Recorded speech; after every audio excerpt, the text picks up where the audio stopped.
Hello friends, હું છું Nitaben cooking ચેનલથી. મારી ચેનલમાં ફ્રેન્ડ્સ તમારું ખૂબ ખૂબ સ્વાગત છે. આજે હું તમારી સાથે શેર કરવાની છું પૌવાનો નવો નાસ્તો, જે આપણે એક જ કપ પૌવામાંથી બનાવવાના છીએ. તો ફ્રેન્ડ્સ, આ વિડીયો પૂરેપૂરો જોજે. તો ચાલો ફ્રેન્ડ્સ, બનાવીએ. જુઓ ફ્રેન્ડ્સ, આપણે ચોખાના પૌવા લીધા છે. આ 1 કપ ચોખાના પૌવામાંથી આપણે નાસ્તો બનાવવાનો છે. તો પૌવાને એક આપણે બાઉલમાં લેશું અને એને સારી રીતે 2-3 પાણીથી ધોઈ લેશું. આપણે ચારણામાં કે એમાં નથી રાખવાના, કારણ કે આપણે કોરા કરવાના નથી, એટલે એમાં નહીં રાખીએ. અને આમ જ આપણે બાઉલમાં 2-3 પાણી, સાવ ચોખ્ખું પાણી નીકળે ત્યાં સુધી આપણે ધોઈ લેશું. અને ફ્રેન્ડ્સ, આપણે આ પૌવા ધોઈ લીધા છે અને આમ જ એને 5 મિનિટ માટે પલળવા રાખી દઈએ. જુઓ ફ્રેન્ડ્સ, 5 મિનિટ થઈ ગઈ છે. તો હવે આપણે આને આમ મસળી લેવાનું છે. જો બધા જ ચોખાને આમ ભાંગી ઓલા પૌવાને આપણે ભાંગી લેવાના છે. જુઓ, આમ મસળી લેવાના છે, એકદમ સ્મૂથ કરી લેવાનું છે. તમે આને મિક્સરમાં પણ કરી શકો છો, પણ મિક્સરમાં કરશો તો ચીકાશ વાળું થશે, એટલે હાથની મદદથી જ કરી લેવાનું છે. જુઓ, પૌવા ભાંગી ગયા છે. તો હવે આમાં આપણે મસાલા કરશું. તો સૌથી પહેલાં તો આપણે આ 2 રેગ્યુલર ચમચી, 2 ચમચી દહીં છે, અને એ જ માપથી આપણે 2 ચમચી બાઇડિંગ લેવા માટે 2 ચમચી ચણાનો લોટ એડ કરશું. ચણાનો લોટ ઉમેરશું એટલે બાઇડિંગ આવી જશે. અને હવે આપણે સ્વાદ પ્રમાણે એમાં નિમક એડ કરશું, અને 1 ચમચી ધાણા જીરું પાવડર એડ કરશું. એ થોડુંક કાશ્મીરી મરચું એડ કરશું, અને તીખાશ માટે થોડુંક કાશ્મીરી મરચું છે, અને થોડુંક મરી પાવડર લેશું આપણે. અને આમાં તમારે જો લીલા મરચાં નાખવા હોય તો લીલા મરચાંની કટકી કરીને પણ તમે નાખી શકો છો. અને થોડોક એવો આપણે સોડા એડ કરશું, અને એની ઉપર આપણે સોડાને એક્ટિવ કરવા માટે આપણે લીંબુનો રસ, અડધી ચમચી લીંબુનો રસ એડ કરશું. અને હવે આપણે છેલ્લે એમાં ગરમ મસાલો એડ કરશું. તો 1 ટીસ્પૂન જેટલો આપણે ગરમ મસાલો એડ કરશું. આ બધું જ આપણે મિક્સ કરી દીધું છે, અને હવે એને સારી રીતે બધું જ મિક્સ કરવાના છે મસાલાને પૌવા જોડે. જુઓ, આપણે દહીં નાખ્યું એટલે થોડુંક ઢીલું પડ્યું, અને હવે આવી રીતે આમ હાથથી આમ મસળીને એકદમ સ્મૂથ પેસ્ટ બનાવવાની છે. જુઓ ફ્રેન્ડ્સ, આવી રીતે આમ. તો ફ્રેન્ડ્સ, આપણે ગેસ ઉપર, ધીમા ગેસ ઉપર આપણે પાણી ગરમ થવા રાખી દીધું છે, અને પાણી ગરમ થાય ત્યાં સુધીમાં આપણે આના ગોળા વારી લઈએ. જુઓ ફ્રેન્ડ્સ, આવી રીતે આમ ગોળો વારવાનો છે, નાનો એવો ગોળો વારી, અને વેલણનું આમ તેલવાળું કરી અને એનાથી આવી રીતે આમ પ્રેસ કરી દેવાનું છે. અને જુઓ, આવી રીતે આવો ગોળા કરવા છે. બધા આવા ગોળા કરી લેવાના છે આપણે.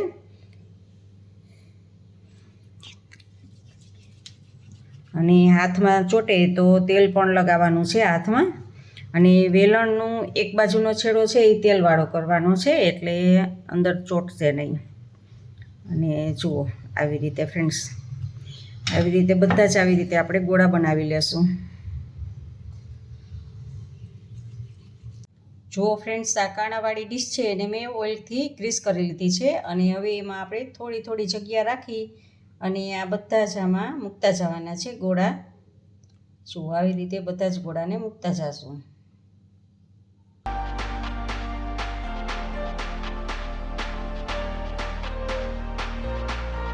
જુઓ ફ્રેન્ડ્સ, આપણે આને મસાલા બનાવતા હતા ત્યારે જ આપણે ધીમા ગેસે પાણી ગરમ મૂકી દીધું હતું. પાણી ગરમ થઈ ગયું છે, તો આપણે આ ગોળા મૂકીએ. પાણી અગાઉ ગરમ કરી લેવું ખાસ જરૂરી છે. અને હવે આપણે ફૂલ ગેસ ઉપર આને આપણે 12 થી 15 મિનિટ માટે થવા દઈશું. ગેસને આપણે ફૂલ રાખવાનો છે. આ સ્ટીમ થઈ છે ત્યાં સુધીમાં આપણે વઘાર કરી લેશું. ફ્રેન્ડ્સ, વઘાર કરવા માટે ગેસ સ્ટાર્ટ કરીને એની ઉપર એક પેન લીધું છે, અને એમાં આપણે 1 ચમચી જેટલું તેલ એડ કરશું. ફ્રેન્ડ્સ, તેલ આવી ગયું છે, તો આપણે અડધી ટીસ્પૂન રાઈ એડ કરશું, અને અડધી ટીસ્પૂન જેટલું આપણે જીરું એડ કરશું, અને 1 તમાલપત્ર, અને અડધું મરચું, 4-5 પાન લીમડાના, થોડી હિંગ એડ કરશું, અને આ એક મરચાંની ઝીણી કટકી છે એ આપણે કરશું, મીડિયમ છે, બહુ તીખું નહીં અને મોરું પણ નહીં એવું છે. એને સાતળી લેશું.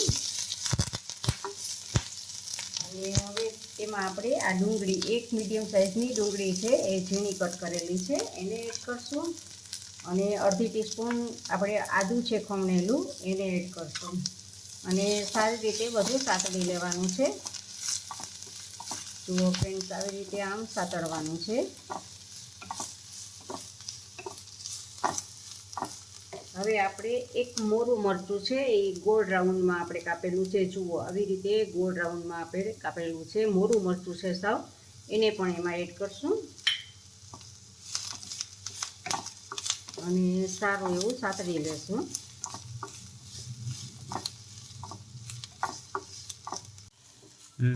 જુઓ ફ્રેન્ડ્સ, આપણે થોડું એવું હજી સાતળવાનું છે. અને હવે આપણે એમાં અડધું ટમેટું છે ઝીણું કટ કરેલું છે એ અડધું ટમેટું પણ એડ કરશું એમાં. અને સારી રીતે બધું જ આપણે મિક્સ કરશું. જુઓ ફ્રેન્ડ્સ, આવી રીતે બધું જ આપણે મિક્સ કરવાનું છે. હવે આપણે થોડુંક સતરાઈ ગયું છે તો હવે આપણે એમાં મસાલા કરી લઈશું. તો એમાં આપણે ટમેટાં અને ડુંગળીના ભાગનું જ આપણે નિમક એડ કરવાનું છે. અને થોડીક હળદર એડ કરશું. ને પાછું આપણે સાતળી લઈએ. જુઓ ફ્રેન્ડ્સ, 1 ચમચી જેટલા આમાં તલ એડ કરશું આપણે. અને પાછું બધું જ મિક્સ કરશું. અને જુઓ હવે આ સતળાઈ ગયું છે તો આપણે ગેસ તો ધીમો જ છે. હવે આપણે આમાં ડાર્ક સોયા સોસ 1 ચમચી એડ કરશું. 1 ચમચી આપણે રેડ ચીલી સોસ એમાં એડ કરશું.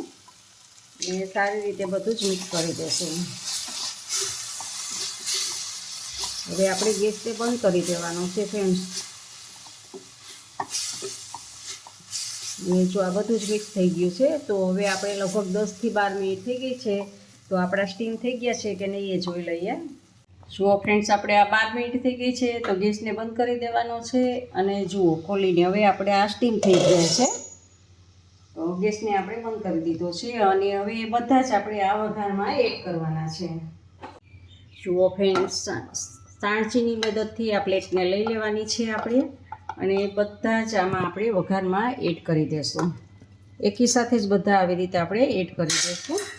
અને સારી રીતે બધું જ આપણે મિક્સ કરી દઈશું.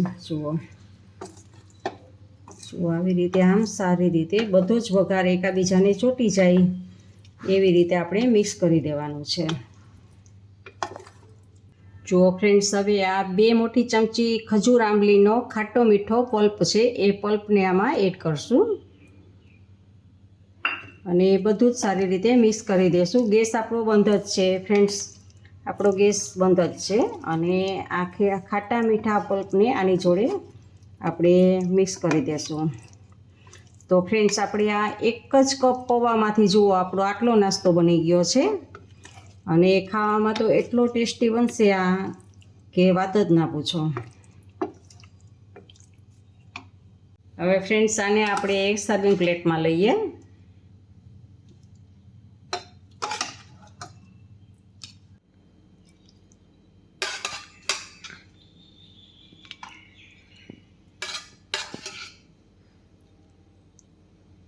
ફ્રેન્ડ્સ, ઉપરથી આપણે આ લીલા ધાણા એડ કરશું. તો જુઓ ફ્રેન્ડ્સ, આ આપણા પૌવાનો નવો નાસ્તો.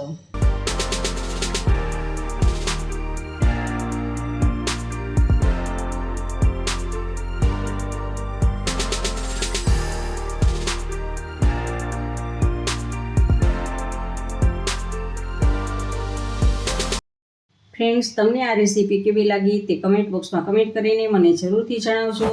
ઇન્સ્ટાગ્રામમાં મારા પેજને ફોલો કરજો, મેં નીચે લિંક આપેલી છે. જો તમને મારી આ રેસીપી ગમે તો લાઈક કરજો. અને મારી રેસીપીને તમારા ફેમિલી મેમ્બર્સ અને ગ્રુપમાં શેર કરજો. અને મારી ચેનલને સબસ્ક્રાઈબ કરવાનું ભૂલતા નહીં. આવજો, બાય. ફરી મળીએ નવી રેસીપી સાથે.